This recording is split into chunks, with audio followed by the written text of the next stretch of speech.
ladies and gentlemen, and welcome back to another episode of Game Chat. Today, my hosts are joining me, Mr. Elite. Elite, say what's up. Hey, how's everybody doing? I want to give a special shout out to our fan in Germany. And also, my other co-host, Mr. Anthony. Anthony, say what's up to the people. Hello. Shout out Nigeria guy. Nigerian, Yes, right? yes. But thank you for And- watching us, though, man. Nigeria, that's awesome. That's cool. Shout out you. And listeners, if you're curious, we have an Instagram. Go check us out. Send us messages. Go reply. Tell us what we should talk about. And our Instagram is at Game Chat Pod. All right, so boys, let's get into it. So a beta came out for a game that's been hyped, and it comes out in October. And that game is called Back 4 Blood. Mm-hmm.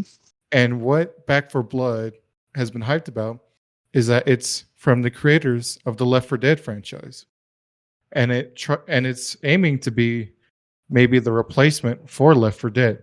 Whoa, no. I'm gonna stop you there, Brunner. No. I was told as a Left 4 Dead fan that this was gonna be a revive of the Left 4 Dead series. Because I was expecting Left 4 Dead 3. I'm like, cool. They brought back the 4. So basically, for the longtime Left 4 Dead fans, this is going to satisfy your hunger for that Left 4 Dead game.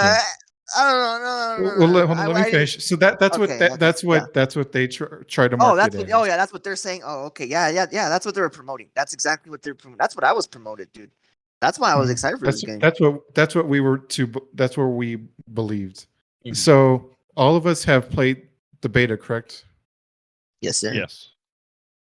And what are your overall thoughts on the game so far in its beta stage? I honestly, I'll be the first one to say it. I think the beta sucked. Now, keep in mind, this game does come out in October, and they still have time to fix the bugs. But I had a hard time connecting into matches with my friends. It took us a while to get in the same lobby. We would lag out a lot. I wouldn't say the graphics are too good. When they're good, but they're not. They could have been better. I was expecting a little more. And it doesn't even stop there. That's just the main menu, dude. I mean, what do you think, Liga? And I'm just gonna stay from the main menu for now. But getting into a match alone, I think it took us like 15 to 20 minutes to get into the lobby together. So it's like, wow. What about you, Lee? Did you have that problem? Or I mean, no, you played on the PS.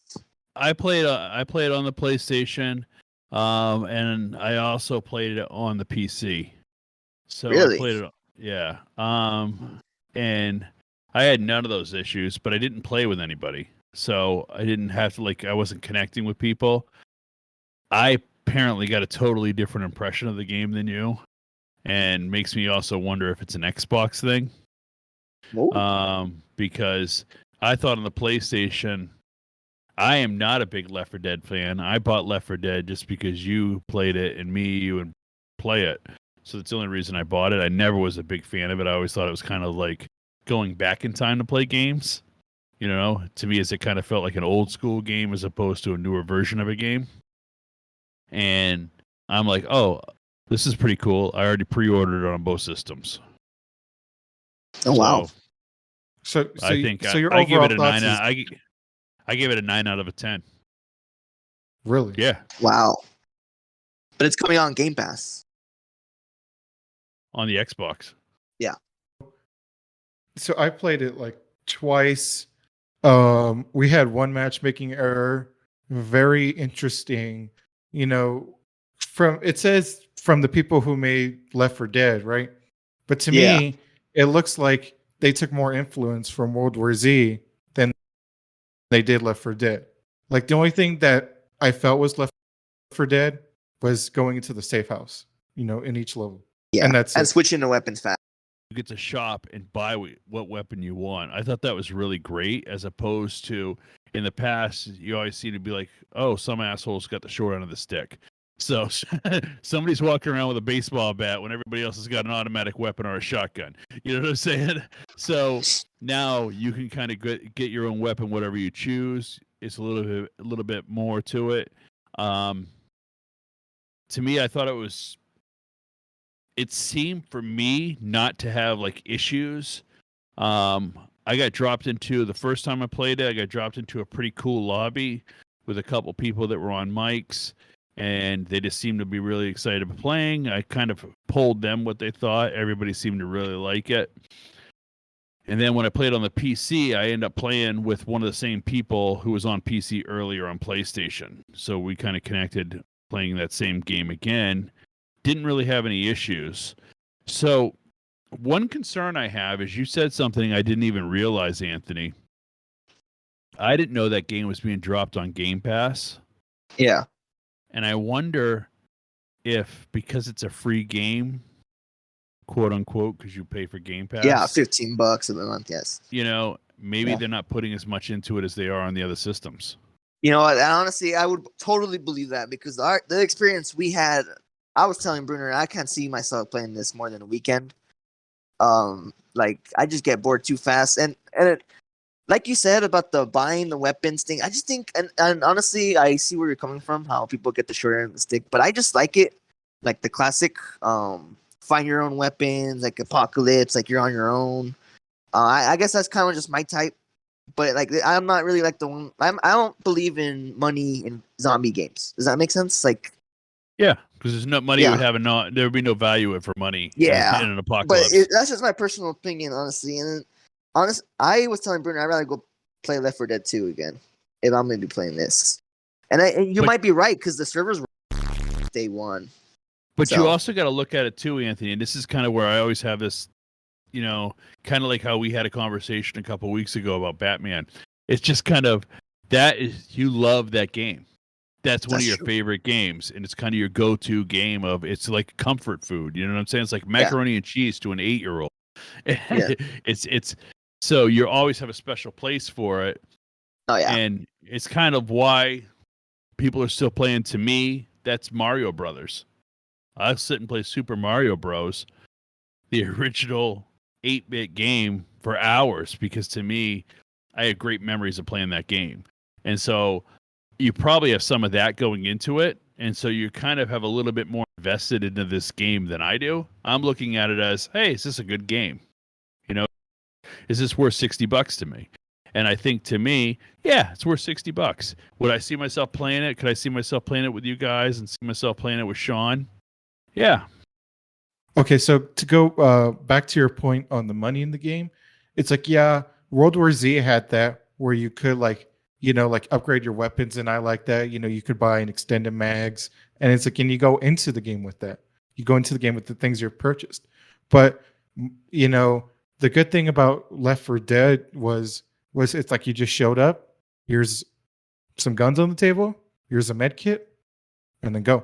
That's all you need. Where the thing is, where I could see the problem with it is if like maybe you have like a new player, and like maybe you're running like somebody who's not good at the game. So if you have one person who's like not so good at the game, and they have three people who are really good at the game, so they go in and they start charging, and then they get all the money. Where that person's like, hey, you know, I only got a few dollars because these dudes are stealing all the kills and getting the money. So that's where I see the problem is.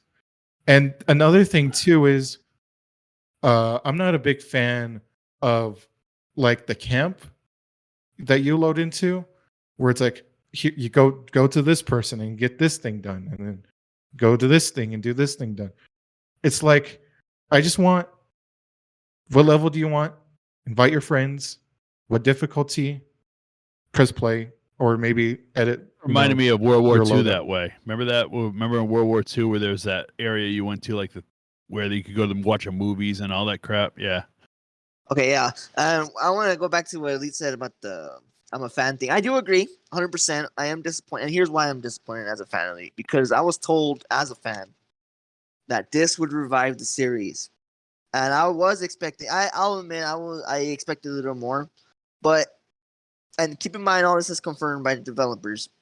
There's only one mode in there, and that's versus and campaign. So I just count versus. That's one mode compared to all the other modes in Left 4 Dead. There's a bunch of modes there, bunch of content you could do there, and I just think it lacks like I don't know. You go into versus, and it's not even Left 4 Dead. And I do get. You know what? I should stop thinking that because this is a bad way to look at it. I should think of it as a new game.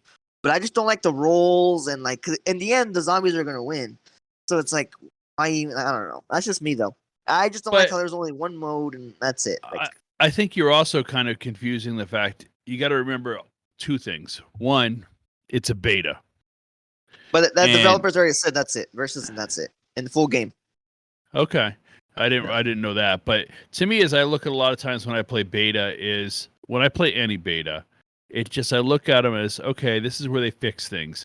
But like I was saying to the guy I was playing with today, and I'm sorry, I wish I gave him the shout out for the podcast, and I really should have remembered to write his name. It was like Sea Shanty something. Give me, but it was, Shout out Shishanzi. and we really said the same thing. Everybody in this podcast met playing a game that we all loved. And we heard promises upon promises upon promises. We're going to fix this. We're going to fix Yes, this. you're right. This is a beta. We're going to fix this. And that game, which we'll talk about at some point, just say it has a specific day of the week. And yesterday was that day. Really kind of broke our hearts. We put hours upon hours upon hours into that. You want to talk about sitting and waiting and playing in lobbies, and that was horrible. So, yeah, horrible. Yeah, I would honestly, I was really like disappointed on that. He's right though. So- You know what, Elite? Just because you said that, I'll give the full when it comes out. Since it's on Game Pass, might as well. I'll download it. We'll play it together. We'll get the second review on that. But for now, I'll talk about what I do like. In Versus, I don't know if you got a chance to try it, Elite, but each zombie has like 3 different versions of themselves, which is pretty cool because there's a charger, and then there's a charger that's like, or there's a boomer. There's a boomer that has acid that explodes, and then there's a boomer that goes crazy. Or there's like a witch that she's like acid, or she's like crazy. Oh, or we she don't can like jump. those witches, man. Those witches. No, we don't suck. like them. Or like, Don't it's worry, pretty cool. Brunner always finds the witch, so we don't have to worry about the Yeah. witches. Brunner always gets the witch.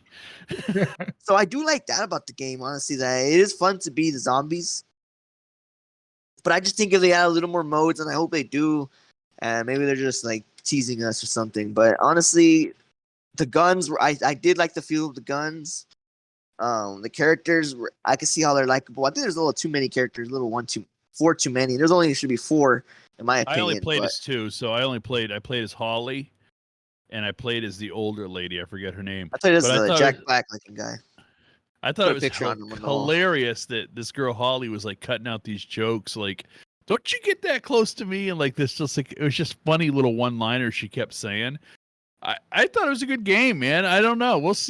I'm interested now. Is maybe I'll download it on the Xbox and try it and see if it's different. Yeah, we'll try it together. I'm down to try it But together. it literally was. I don't know. What are your liked it. thoughts, Brunner? What are your thoughts, man? So I like the characters are kind of likable. The weapons feel good. You know, another thing too is like to go into cons to be the Debbie Downer is a lot of times when I was playing the game, it's like I felt like I didn't know where I was going. I don't know. It's maybe because it's the first time playing it, but Left 4 Dead seemed to have a good like the areas were small, like where you needed to go, like the path was obvious. Where like it was a little more open. And another thing too is my biggest gripe with the game is I don't like the cards. I don't like their card system where you have to go to the supply thing and make your cards. Because Anthony, you said this when we were playing, is they should make a tutorial. Because Yeah, they like, do need to 'cause make I it feel like tutorial. I'm kinda Yeah, they lost did. a They little just bit. throw you out there, even for the verses. For the I could see that. But I wonder if they threw that together just so people could play it. You know, it's like I always kind of think that because like those cards, you know, you have a good point, Bruno. Well, I just want to say, yeah, I'll Yeah, come back to me. I it's have a like we're not thought. playing. Yeah, we're not playing Yu-Gi-Oh. We're not putting down Blue Eyes White Dragon. This is a shooter game. Left 4 Dead doesn't have cards. World War Z doesn't have cards. So I don't understand why shooter games need to have cards.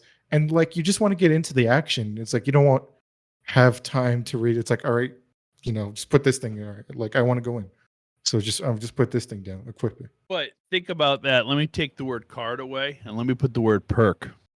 How many shooter games or how many games do you play that you buy get perks? And the first thing when I thought of when you said that was Dead by Dawn or whatever that's Dead by Daylight.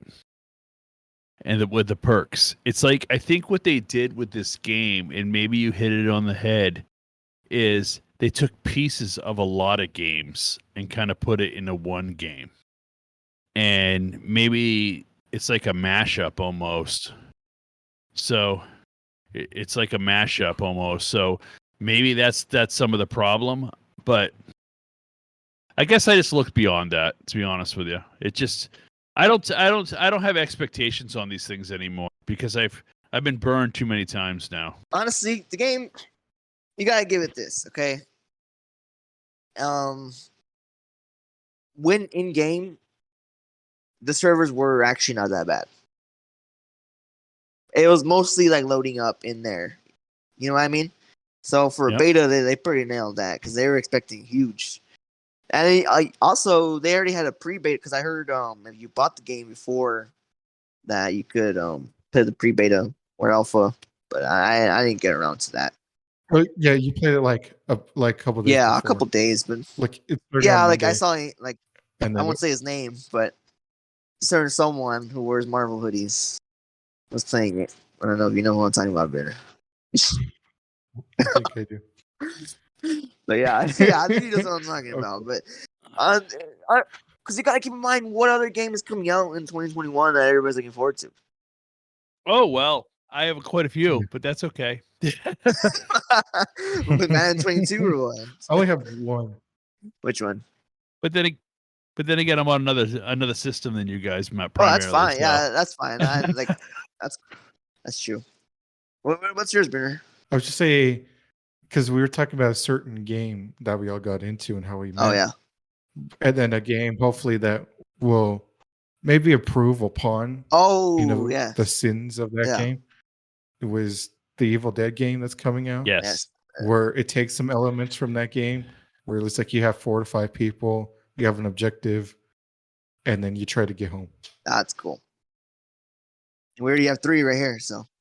Well, a game I'm looking forward to, and then Brunner will know, is there's 2. Ghost of Tsushima comes out October 20th. So I'm very excited about that. But the other one is The Forest 2 is supposed to come out before the end of the year. I didn't know that was coming out. I know there's a second one coming out.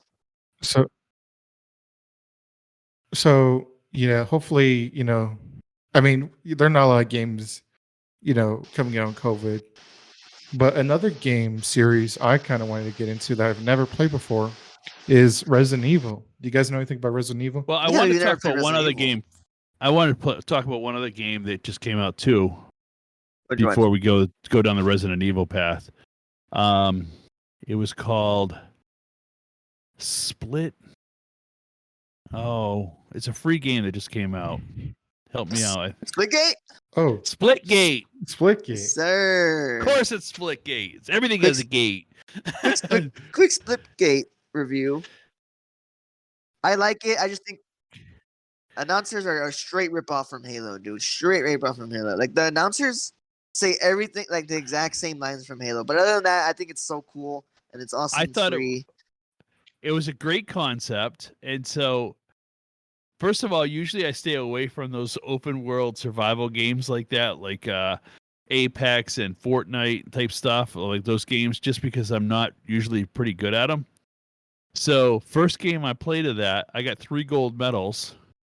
I ended up had the most kills, most points, blah, blah, blah. And I think it's because I was the first person to get the concept. It reminds me of Portal. Mm-hmm. And I was basically like portaling, just shooting across the map constantly. Yeah, you could do that. I think that's so cool. So for the audio listeners who've never heard of Splitgate, it's basically an arena shooter like Halo multiplayer, but with portal guns from the game franchise. You have to download it now. And yeah, it seems so easy, like to be good at. Like it feels like anybody could just get the game up and be good at it and get 10 plus kills. Oh yeah, it's a must download now. I think it's going to be big. Like, Oh yeah. yeah, it's a free to play game. I looked it up. The game came out July 13th, so 2 or 3 days ago after we're recording this. I mean, a month and 3 days after recording this. But it's free to play game, and yeah, the game's going to be big. Like it's a handful of developers and people running it, so the servers are down a little bit. But again, like probably like 15 people are running the game, and there's like a bunch of maps already. And there's like so many modes. There's team deathmatch. There's one in the chamber, which I played. And like, I'm usually not good at one in the chamber games. The first game I played, I got 18 kills. Ace.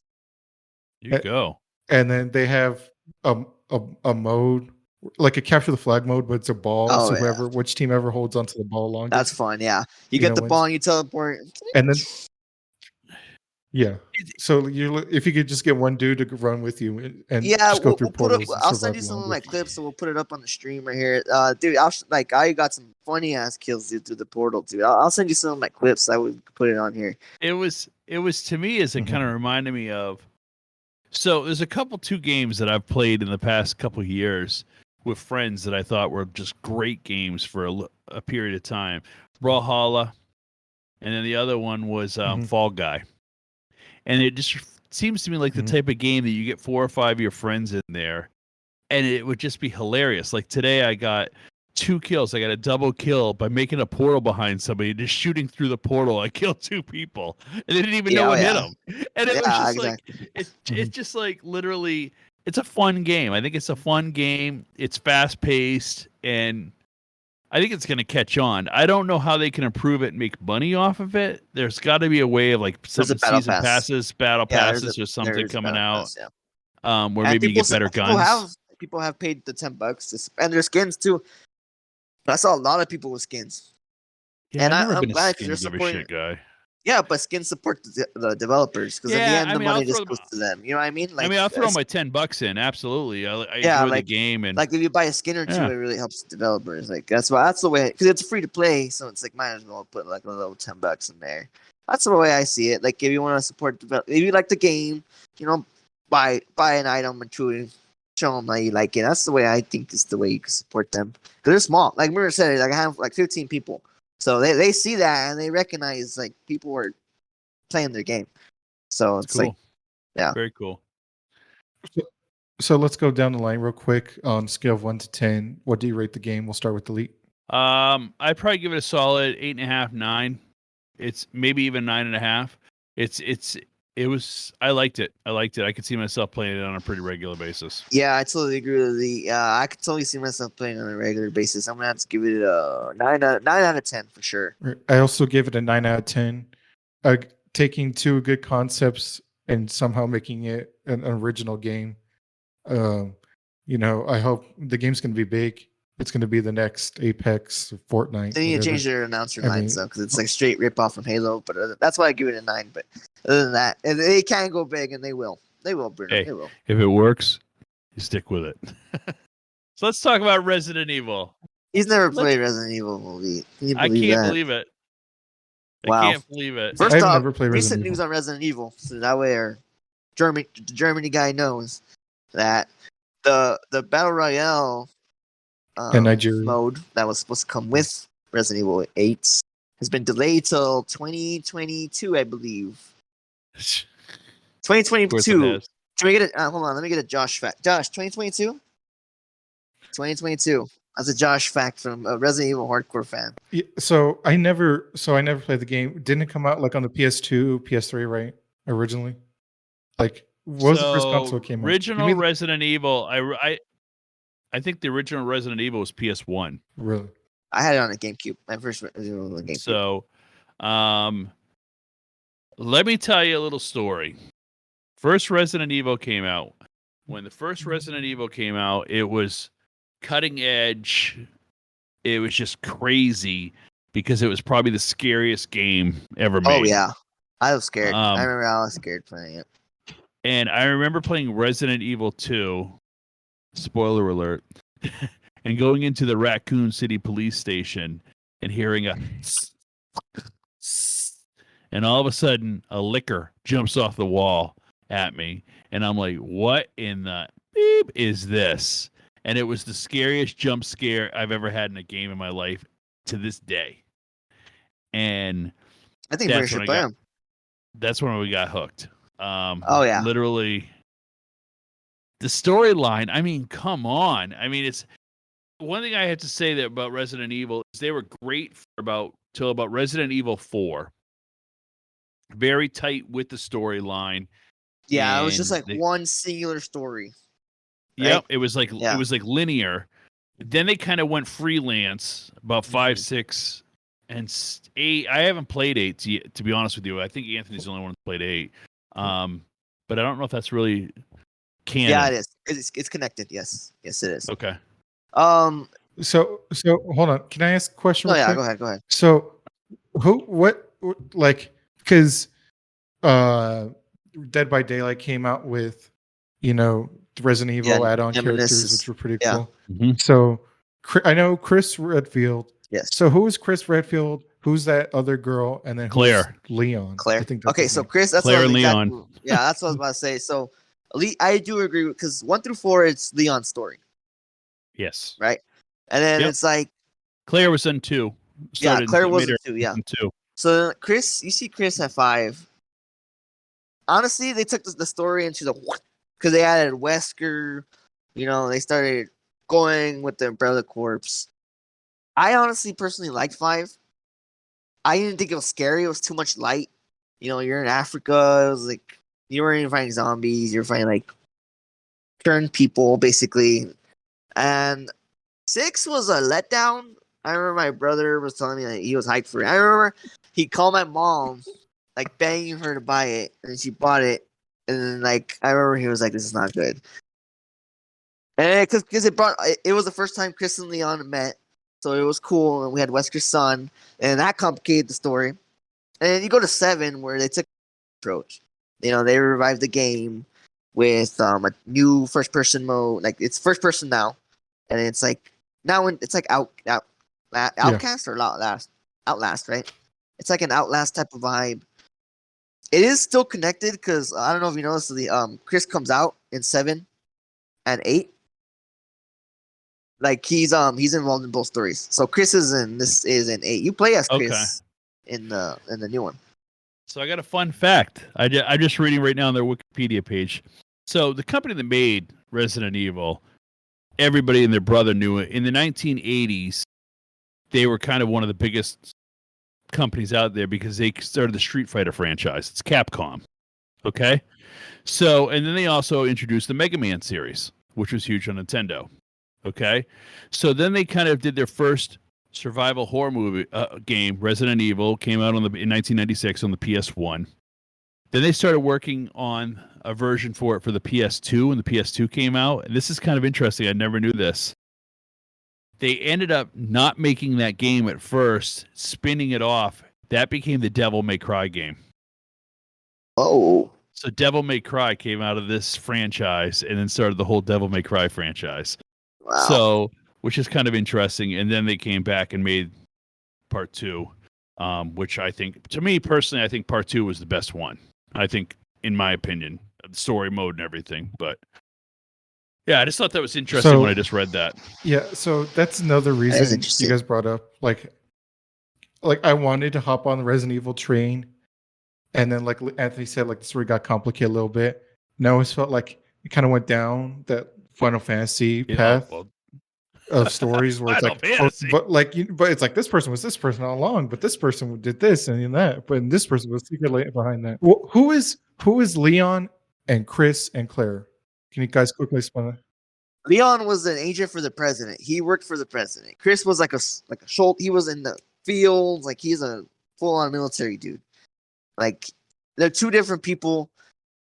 They have like different personalities. Chris will go in there guns blazing while Leon will go silent. You know what I mean? But Leon started out as a police officer in Raccoon City. Yeah, he was a police rookie. officer. He was a rookie cop. Yeah, and then they detected. And that's where the story started. It all started. Umbrella was based in Raccoon City, and Raccoon City is where it all started. And Claire's brother was, oh, what was his name? And she went looking for her brother in Raccoon City, and that's how they met up in 2.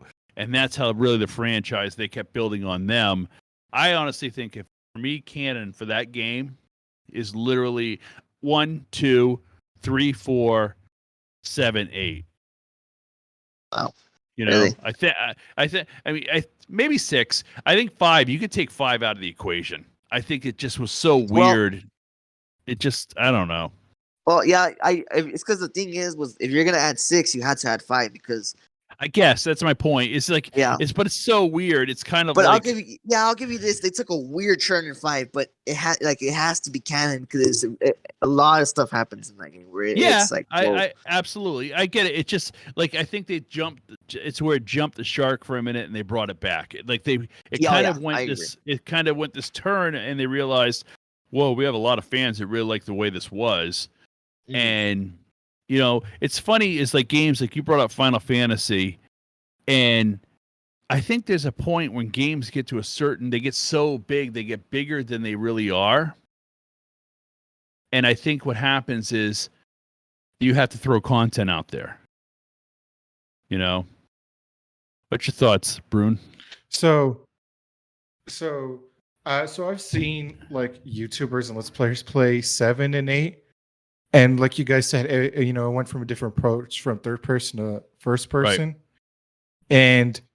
And the game looks interesting, looks terrifying. And there's not a lot of terrifying games. You know, movies and video games aren't like good and eerie. So like, do you guys like that approach? Do you guys like that change? Yeah. We have a special guest here. Josh wants to say something about Resident Evil. He's a diehard fan. He has something to say about 5, Elite. He has something to say about 5. All right. What's going on, guys? Hey. Hey, Thank Josh. you for having me. What's going on, man? Hold on. Let me get settled here. What's going on? Sorry to interrupt the program. I just hearing your Resident Evil conversation. And I wanted to say, man, so what do you think about Resident Evil 5, Elite? Let me hear that. Well, my opinion is it kind of is where the turn happened. Mm-hmm. For me, it's always going to be the first 4. Again, I think it's kind of what I was saying earlier. The games I kind of grew up on. Those are the games I really heavily played a lot. So 5, 6, 7, I've never played 8. I think I've probably maybe played a handful 20 times. So I think I beat the game. As I remember right, I beat 5, and I don't think I ever played it again.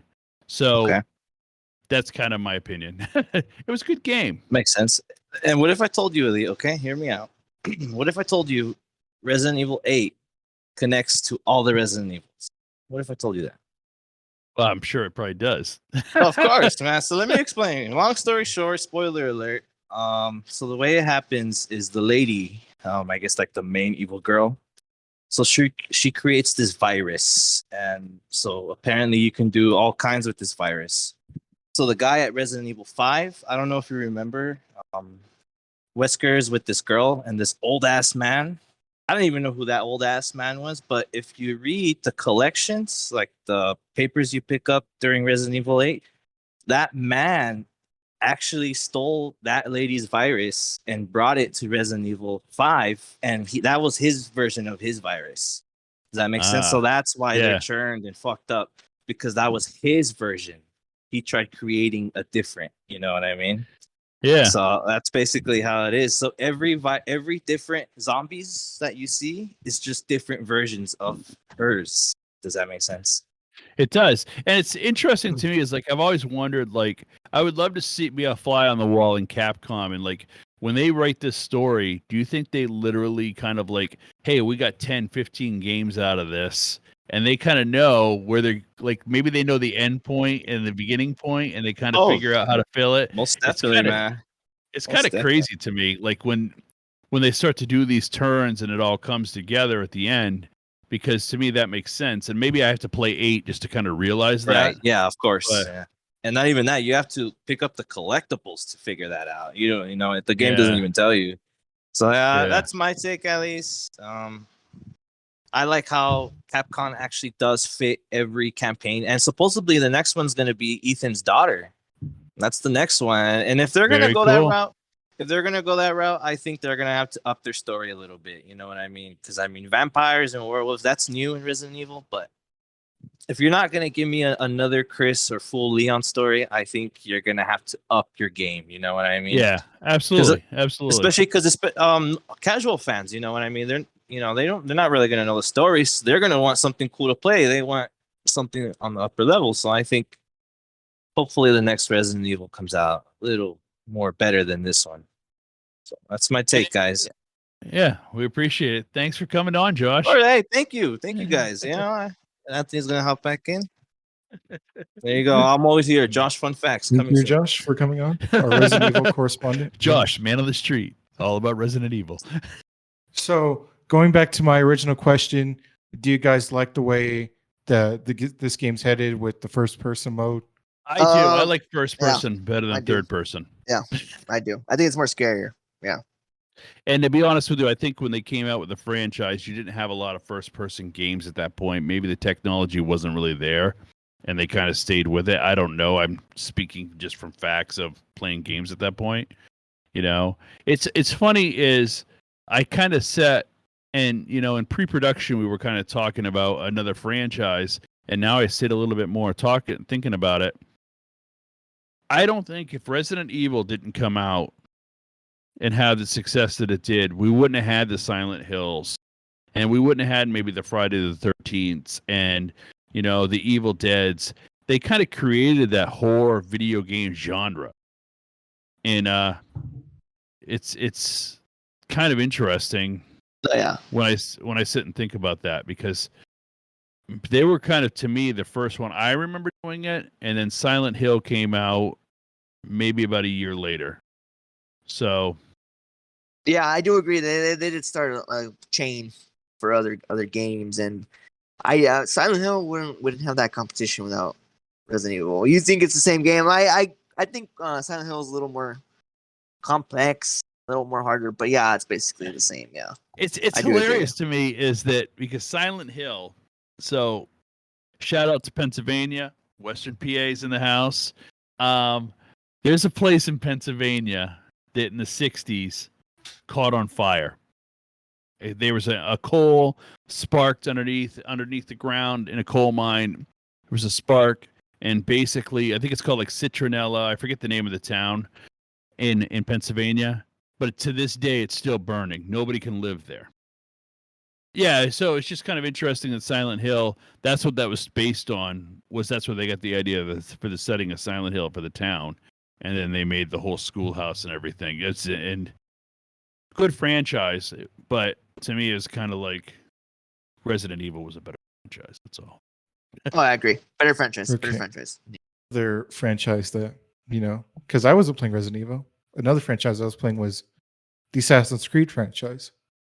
And some news just came out, and it was confirmed by the head of Ubisoft that they're going to turn it into a live service game. And so what a live service game is basically like a Fortnite, like a Call of Duty, not Battle Royale, but like, you know, season passes, what battle passes, what you guys call it. And like, but to me, you know, like the franchise is dead, and then they're just trying to squeeze out whatever they can out of it. So it's just basically a name. And I've noticed Ubisoft is doing that. And another, what shows us too, is they're doing that with the new Tom Clancy game, Tom Clancy XD, which is supposed to be like a futuristic Overwatch Valorant type game.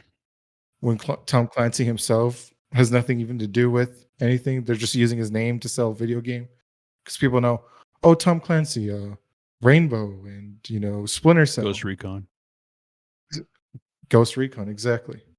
So, Anthony, you've been playing the franchise as well for a long time, right? Oh yeah, I've been playing since I was a little kid, man, for a long time. 2, I think. Yeah, man. I don't like. First, I want to say something about the franchise. Okay, man. I'm sorry to interrupt you. What was your question? Actually, what was your question? That actually might have been my thing. Well, I was just gonna ask. So, like, because you've played, the story for a long time, like, is the franchise basically dead? No, and here's why I say that. Yeah, I know it's shocking. It's not dead because it is bringing in newer like attraction, like a newer not attractions, not a ride or anything. New audience. I've heard people that's never played Assassin's Creed hop on Assassin's Creed and say they love the story. And then I'm hearing what story it is, and it's like Odyssey and like all the what's the Viking one called? Yeah, Valhalla. Yeah, go ahead, Elite. They like the story for that, but honestly, I don't like the story. I don't like the combat, but that's my take on it. Go, Elite. So I feel like the Assassin's Creed franchise has been dead and rebooted and dead and rebooted numerous times. First two games that they did were called Assassin's Creed and Assassin's Creed 2. They didn't have like these names. They didn't have Black Flag and the pirate one. All this and all this stuff. They were just called 1 and 2. Who were great games. Mm-hmm. And then I think what happened is then it was. Oh, dude, do not get me wrong. I'm not talking smoke about like any of these things. Some of these games were great. Some of these games were great. And then some of these games were but they were just not good.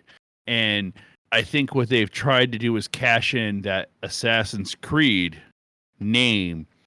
And really, they should have just called the game Valhalla, Black Flag. I forget what they called the Egyptian one. And literally Origin, the Revolutionary War one. And, it's like literally they basically kind of kept saying moving it around, and to me is I think they could have locked it up I think they should have just went to a different name. And to me is once they change that and go to that mode like you're talking about, that form, that what'd you call live play, live service, the franchise is dead. Yeah, it's dead. So to me, what Assassin's Creed was about was this organization was trying to get these artifacts, these heavenly, godlike artifacts, and they're using these people to get them because they're ancestors who like had contact with them. And then so it's the main character is Desmond Miles. We meet him in 1, and I just want to say I love this franchise. I mean, besides Valhalla, I've basically played every single game that they've put out, even the one on the PSP. Impressive. So, we meet Desmond in 1. And then so in the end of 1, they escape and they do their own thing. And that's when we meet, I would say, the one most iconic characters in video game history in the past 10 years, 10, 15, 10, 20 years now, was Ezio. And Ezio was such a cool, suave character, and his backstory was amazing.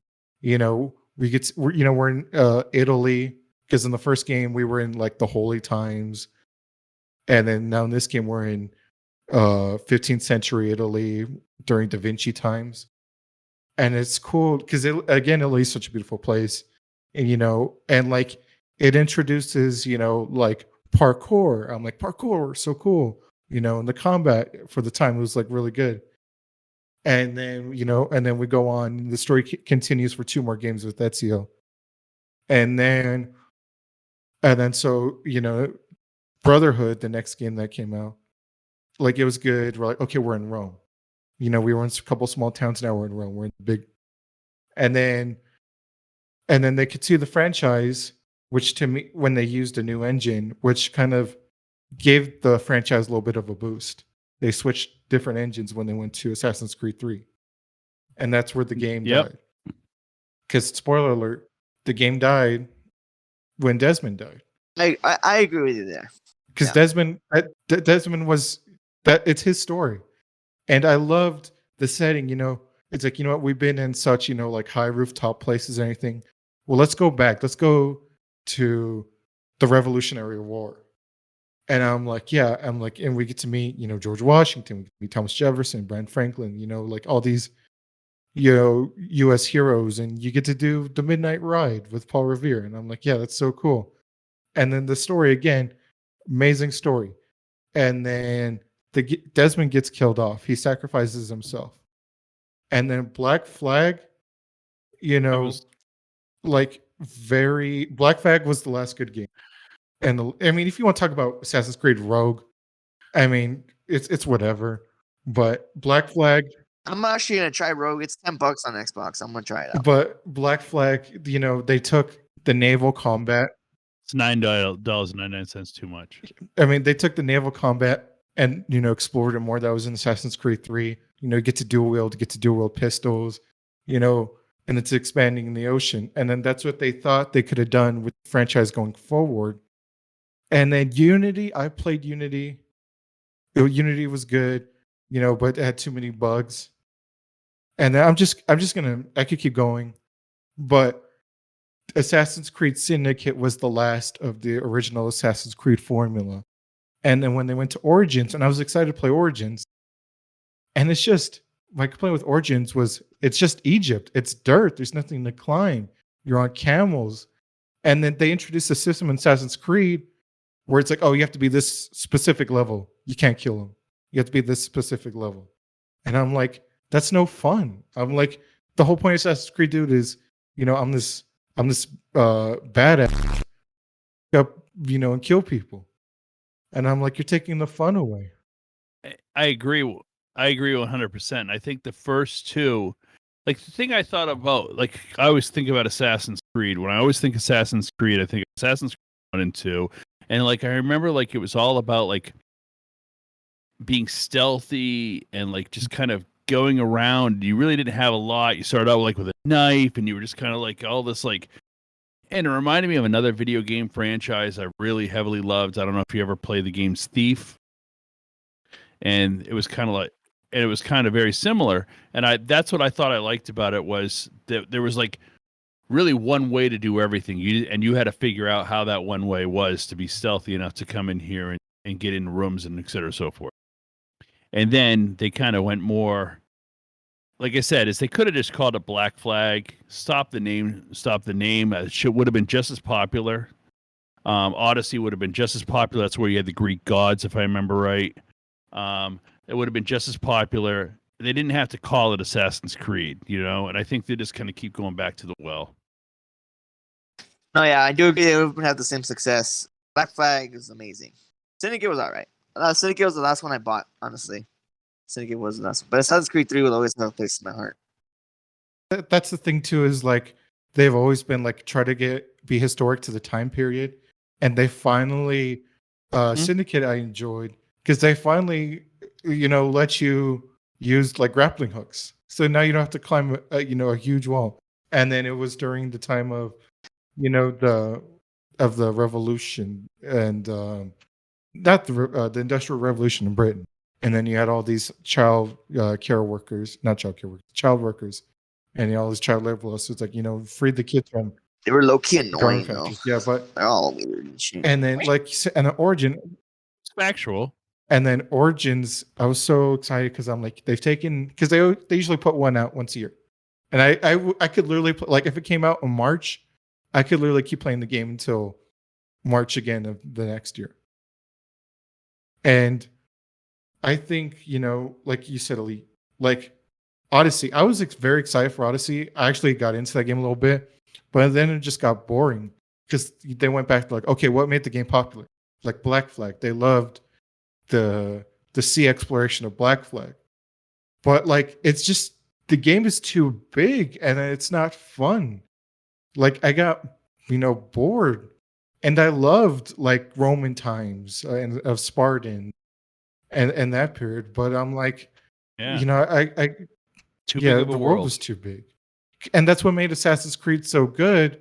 Was it's like it's not the actual size, but it's a small scaled size of rooftops and buildings of Italy, It just was crazy. It's like I hear you, and it's like I'm going through it again in my head, and I'm like, wow, these are all the reasons I stopped playing this game. It's like I loved the first two Assassin's Creeds. I thought they were great games. I was very excited for the franchise, and it just, to me, is, I think it's super frustrating to me with video games, movies.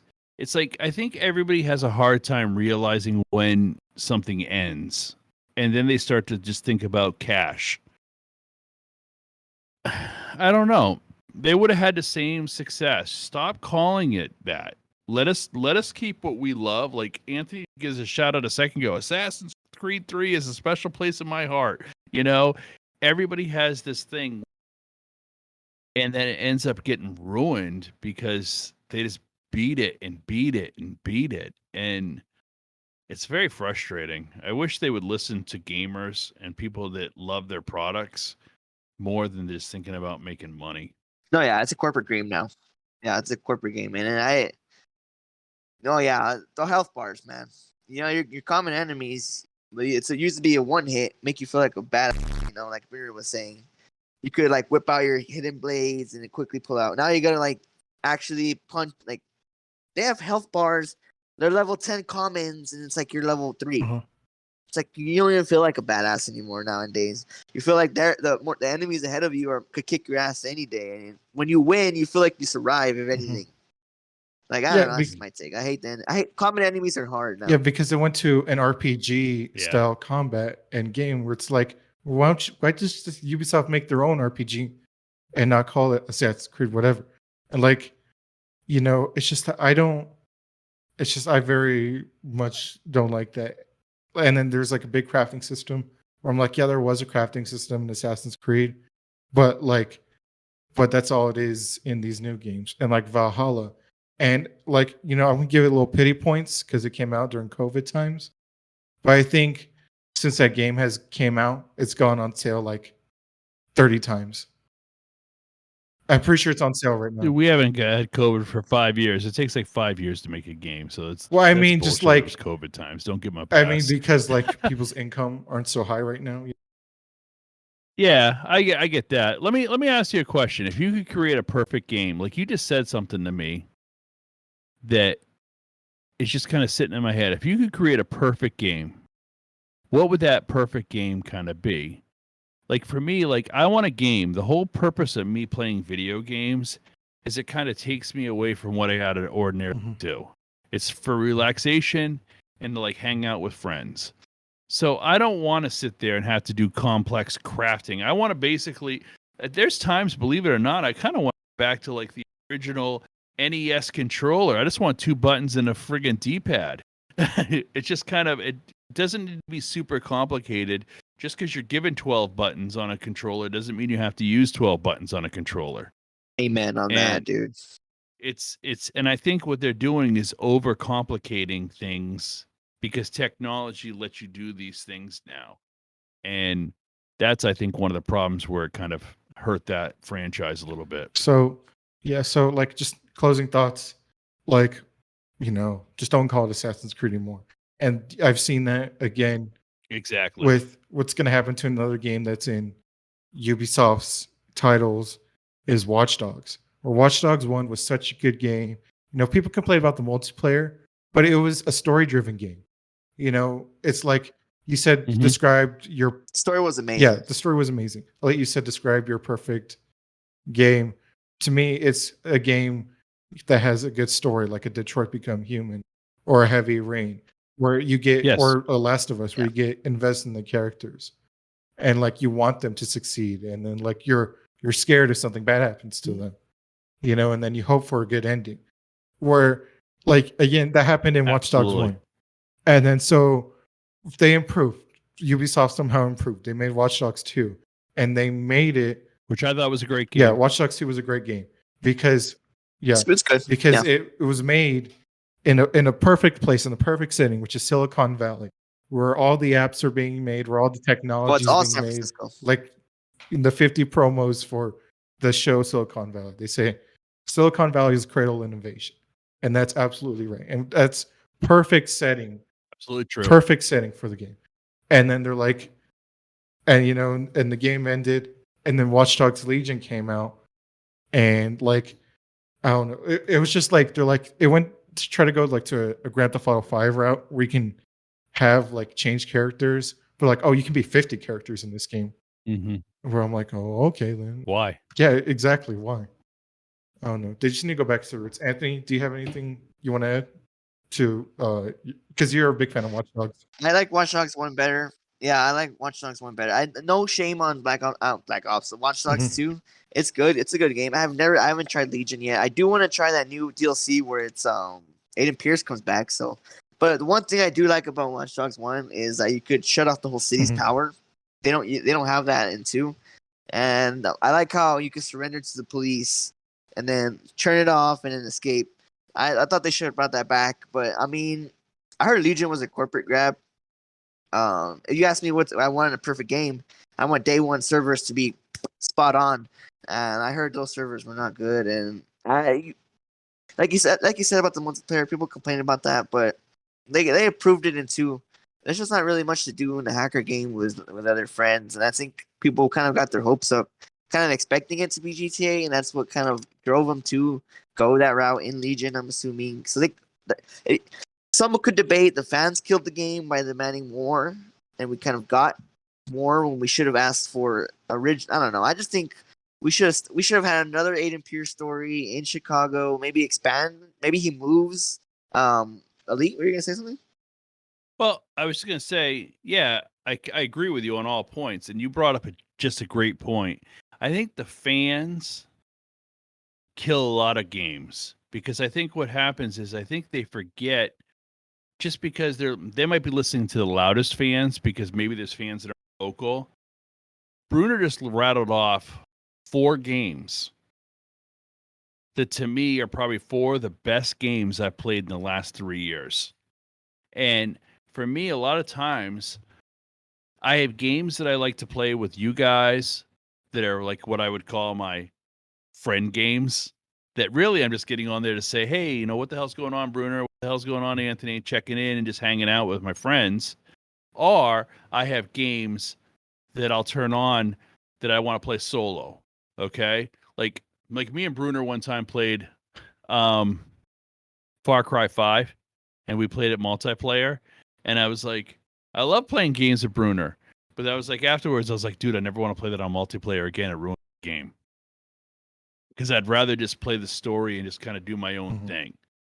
And I think what happens is they've gotten away from story-driven games. If I see one more Battle Royale game that's a first-person shooter, run around and just shoot as many people as you can, it's been beaten to the ground. It's like literally everybody's trying to take the same cookie and make the same chocolate chip cookie. And it's like, I want those other games. That's why I think I like Splitgate so much. They added something different to it, you know, because Portal was a great game. Go check out the franchise if you don't know. I've never heard of it. Great franchise. So that was my thought.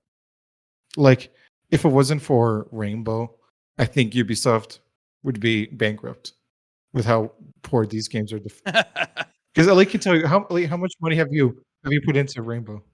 I probably put $400 into that one game in battle passes or season That's passes. just him. Yeah, that's just him. And it's like, oh yeah, I probably put on a bathroom at the Ubisoft place over there or something.